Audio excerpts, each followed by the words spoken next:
একটি ফাইনাইট লেন্থের positively charge line rod অথবা থ্রেডের জন্য এ দূরত্বে স্থিত পি বিন্দুতে ইলেকট্রিক ফিল্ড বের করতে আমরা প্রদত্ত বিন্দু থেকে লাইনের উপর একটি পারপেন্ডিকুলার রাখবো এবং একটি ডিওয়াই লেন্থের এলিমেন্টের জন্য ইলেকট্রিক ফিল্ড বের করব।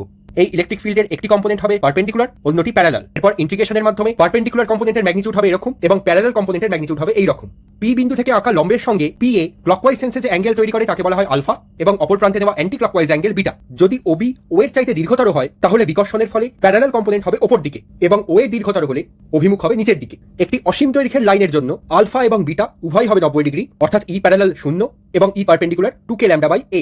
অন্যদিকে একটি সেমি ইনফাইনাইট লাইনের জন্য পি বিন্দুটি প্রদত্ত লাইনের এক প্রান্তে ঠিক সামনে থাকলে আলফা 0 ডিগ্রি এবং বিটা 90 ডিগ্রি হয়, অর্থাৎ ই প্যারালাল এবং ই পারপেন্ডিকুলার উভয়ের ম্যাগনিটিউড k λ/a।